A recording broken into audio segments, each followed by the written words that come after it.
સપાટી અથવા કોઈ તેને સપાટ કાગળને આલેખનો નકશો કહેવામાં આવે છે. મોટાભાગના વિસ્તાર ધરાવતા ઘણી બધી વિગતો નકશાનો સમાવેશ કરી શકાય છે. નકશાના મુખ્ય બે પ્રકાર છે. હેતુ આધારિત નકશા અને માપ પ્રમાણિત નકશા. આ પ્રકારના નકશા જુદા પ્રમાણિત વિગતોના આધારે તૈયાર કરવામાં આવતા નકશા છે. હેતુ આધારિત તૈયાર થતા નકશા મુખ્ય બે પ્રકારમાં વર્ગીકૃત કરવામાં આવે છે. એ પ્રાથમિક નકશા અને સાંસ્કૃતિક નકશા. કુદરતી નકશાઓ કુદરતી નિર્મિત વિગતોને આલેખન કરતા પ્રાકૃતિક નકશાઓ કહે છે. આ નકશામાં પર્વતો, ઉચ્ચ પ્રદેશો, મેદાનો, જળ પરિવાર વગેરે દર્શાવેલ હોય છે. સ્થળ કે પ્રદેશના હવામાન, આબોહવા, તત્વો, તાપમાન, વરસાદ, પવનો વગેરેની માહિતી દર્શાવે છે.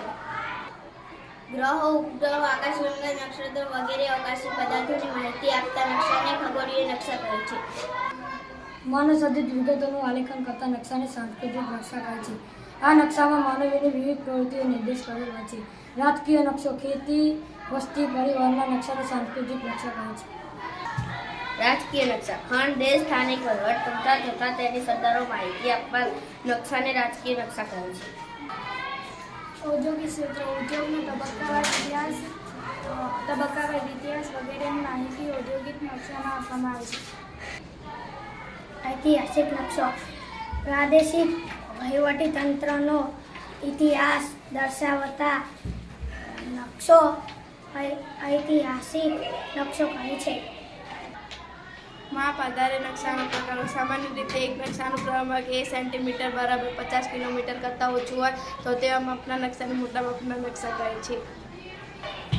નાના માપના નકશામાં પૃથ્વી સપાટીનો વિશાળ વિસ્તાર દર્શાવવામાં આવે છે. જેમ કે જુદા જુદા ખંડ કે દેશના નકશાને નાના માપના નકશા કહે છે. વિશ્વનો નકશો, દેશના નકશા, નકશા પોથીના નકશા 4 પ્રકાર છે. પહેલું એટલાસ્ટર, બીજું કેટેસ્ટર, ત્રીજું સ્થાનો, ચોથું ભૂત નકશા.